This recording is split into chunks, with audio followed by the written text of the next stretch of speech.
शिवाय। ओम नमः शिवाय। ओम नमः शिवाय। शिव महापुराण पंचम उमा संहिता 35वां अध्याय वैश्वत मनवंतर का वर्णन। सूत जी बोले, हे मनु, महर्षि कश्यप की दाक्षायणी नामक स्त्री से वैश्वान सूर्य की उत्पत्ति हुई थी। उनकी स्त्री का नाम था संज्ञा, जो उनके तेज को सहन न कर सकी और महामान हो उद्रेक करने लगी।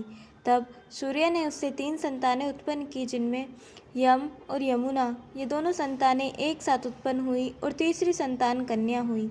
इन तीनों को उत्पन्न कर सूर्य ने संज्ञा से वहाँ रहकर सुख से पालन करने को कहा, परंतु संज्ञा सूर्य के गोलाकार रूप एवं शरीर को सहन न कर सकती थी। इससे उसने वहाँ अपनी शुभ छाया प्रकट कर वहाँ रहने को कह दिया और स्वयं अपने पिता के घर चली आई। छाया सूर्य के इस रहस्य को छिपा कर वहाँ रहने लगी। संज्ञा पिता के घर आई। पिता ने फिर सूर्य के पास लौट जाने को कहा। बाध्य हो संज्ञा वहाँ न रह सकी और लौटकर घोड़ी का रूप धारण कर कुरु देश में जाकर मनुष्य में विचरने लगी। उधर उस छाया को ही संज्ञा जान सूर्य ने उससे मनु नामक एक सुंदर पुत्र उत्पन्न किया। छाया उस पुत्र से स्नेह करती हुई वहाँ रहने लगी। उस पुत्र का नाम स्वारिन मनु हुआ। पश्चात जब वैश्वत मनु को संज्ञा रूपी छाया की वास्तविकता ज्ञात हुई तो उन्होंने उसे धिक्कारा और छाया ने भी क्रुद्ध होकर उसे शाप दे दिया कि अत्यंत रोषित हुआ तेरा यह चरण गिर जाए। इसके पश्चात यम ने हाथ जोड़कर अपने पिता से निवेदन किया और कहा कि माता सब पुत्रों से स्नेह हटा अपने छोटे पुत्र को ही क्यों मानती हैं। इसी कारण मैंने उस पर चरण प्रहार किए हैं, जिसे आप क्षमा करें, और माता ने जो मुझे चरण न रहने का श्राप दिया है इस पर भी विचार करें। सूर्य ने कहा, तुम्हारी माता का वचन मिथ्या करने की मुझ में शक्ति भी नहीं है। तुम्हारे चरण के मांस को कीड़े लेकर पृथ्वी पर अवश्य गिर जाएंगे। सूत जी कहते हैं, हे मुनीश्वर, इस प्रकार सूर्य ने अपने पुत्र यम से कहकर अपनी स्त्री छाया से क्रोधित होकर कहा कि हे कुबुद्धे, तूने ये क्या किया? तेरा केवल इसी एक पुत्र में स्नेह क्यों है? इसका कारण कहो।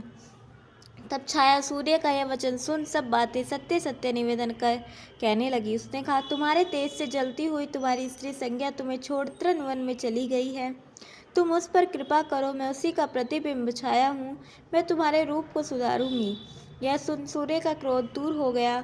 पश्चात मुनि ने ब्रह्मिम आरोपण कर सूर्यदेव का विकट तेज छीन लिया। उस तेज के काम हो जाने से सूर्यदेव का रूप शोभ्यमान हो गया। उन्होंने देखा कि उनकी स्त्री संज्ञा योग में स्थित है। तब उस घोड़ी रूप धारण के संज्ञा पर मुग्ध हो सूर्यदेव ने अश्व रूप धारण कर उससे भेंट की, परंतु पुरुष की इच्छा से उसने वैसा न होने दिया। सूर्य का वीर्य उसकी नासिका पर गिरकर 2 खंड हो गया, जिससे 2 अश्विनी कुमार प्रकट हो गए। उन दोनों को सूर्य ने अपने परम मनोहर रूप से देखा।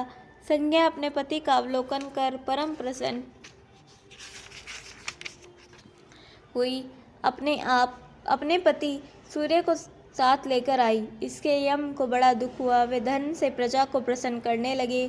अब वे स्वर्मिन मनु प्रजापति हुए। इनके पश्चात भाव्य मनु होंगे। इधर जो सूर्य की छोटी कन्या यमी थी, वह लोकों को पवित्र करने वाली यमुना नदी हुई। इन्हीं मनु को लोक में मुन या सर्विन मनु कहते हैं। जो इन देवों की जन्म को सुनता या धारण करता है, उसकी आपत्ति दूर हो जाता है तथा वह यश का भागी होता है। इस प्रकार से शिव महापुराण 5वीं उमा संहिता का 35वां अध्याय समाप्त। बोलिए उमापति महादेव की जय। 36वां अध्याय मनु के 9 पुत्रों का वर्णन। सूत जी बोले, इसके पश्चात इन्हीं वैश्वत मनु के इवाक्षु, श्वाकु, शिवी, नाभाग, सृष्ट, शर्याति, निर्यशंत, नाभाग, कुरुष और प्रियव्रत ये 9 पुत्र उत्पन्न हुए। जब ये उन प्रजापति के पुत्रेष्ठ यज्ञ में उत्पन्न हुए तो उसी समय उस यज्ञ से एक कन्या भी उत्पन्न हुई, जिसका नाम इड था। उसे प्रकट होता देख दंडधारी मनु ने कहा, इड़ा, यहाँ मत आओ। इस पर इड़ा ने कहा, आपका कथन सत्य है, क्योंकि मैं तो धर्मयुक्त पुत्र की कामना करने वाली प्रजापति मित्रा वरुण के अंश से उत्पन्न हुई हूँ, अतः मैं उनके पास जाती हूँ। ऐसा कह वह सती मित्रा वरुण के पास चली गई और अपनी उत्पत्ति का समाचार कहकर यह बतला दिया कि तुम पुत्र के इच्छुक हो, इसलिए तुम अपने वंश चलाने वाले अन्य पुत्रों को उत्पन्न करने का कोई और ही उपाय करो। इस पर प्रसन्न होकर मित्रा वरुण ने कहा कि मैं तुम्हें ऐसा ही सत्यवादी पुत्र दूंगा जो सुगम से मनु का वंशवर्धक होगा। ऐसा सुन वह फिर अपने पिता की ओर लौटी, परंतु मार्ग में ही बुद्ध के मिल जाने से वह उसके साथ मैथुन योग को प्राप्त हो गई, जिससे सोमपुत्र पूर्वा का जन्म हुआ, जो श्रेष्ठ अप्सरा और वृषि का पति हुआ। पुरुरवा के जन्य के बाद इड़ा फिर सुगम भाव को प्राप्त हो गई और उससे उत्कल गया और विंताश 3 जाम्रत पुत्र हुए। उस उत्कल के उत्कल ब्राह्मण तथा विंताश के पश्चिमी ब्राह्मण और गय के पूर्वी गय नाम के ब्राह्मणों की प्रसिद्धि हुई। यह देख मनु ने पृथ्वी को 10 क्षेत्रों में बंटकर मध्य देश को शिवाकु के लिए दिया। फिर उन्हीं सुगम ने पुरुरवा को धर्मराज की पदवी दी और वहाँ का राज्य दिया, और नरिष्यंत जिनमें स्त्री और पुरुष दोनों के लक्षण थे, उनके शक, नभंग और अम्बरीश हुए। फिर राजपुत्री सुकन्या जो च्यवन ऋषि की पत्नी थी, उसके 100 पुत्र हुए। उसमें कुकुम्भी सबसे बड़ा और तेजस्वी था, जिससे रेवती नामक कन्या उत्पन्न हुई, जो दूसरी लक्ष्मी थी। जब उसके योग्य कोई वर न मिला तो राजा कुकुम्भी दुखी हो ब्रह्मा जी से मिला और प्रार्थना पूर्वक अपना अभिप्राय कहा। ब्रह्मा जी ने उसको उसके कन्या के लिए बलदेव जी को देने के लिए कहकर उसे द्वारिका भेज दिया। द्वारिका आकर उसने अपनी रेवती नामक कन्या को श्री कृष्ण के भाई बलराम को प्रदान कर दिया। फिर वह महाप्रभा राजा सुमेरु पर्वत पर जाकर तप में स्थित हो शिव जी की आराधना करने लगे। उस स्त्री से बलराम के 100 पुत्र उत्पन्न हुए, जिनसे उन दोनों महात्माओं के वंश की अपूर्व वृद्धि हुई और वे सब क्षत्रिय इष्ट पुष्ट होकर चारों दिशाओं में फैल गए। फिर नबाग दृष्टि के भी पुत्र हुए और ये ब्राह्मण तत्व को प्राप्त हुए।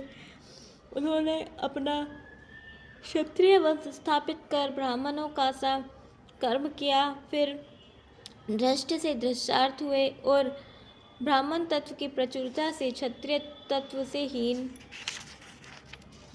काम रूप क्षत्रिय हुए। फिर मनु का पुत्र नरक बड़ा दानी हुआ, जो गोदान के व्यक्ति कर्म से तथा अपनी दुर्बुद्धि और पाप में गिरगिट हुआ, जिसका उद्धार श्री कृष्ण ने किया। इसी प्रकार मनु के 8वें पुत्र वृषघ्न को उसके कर्मों ने शूद्र बना दिया, और 9वां पुत्र कवि बड़ा ही बुद्धिमान हुआ, जो इस लोक में दिव्य सुख को भोग कर दुर्लभ मुक्ति को प्राप्त हुआ। इस प्रकार श्री शिव महापुराण 5वें माह संहिता का 36वां अध्याय समाप्त। बोलिए उमापति महादेव की जय। कल हम सुनेंगे 37वां अध्याय मनु की वंशावली के शवाकु आदि का वर्णन एवं 38वां अध्याय राजा सत्यव्रत से लेकर राजा सगर तक की वंशावली। तब तक के लिए जुड़े रहें। हर हर महादेव।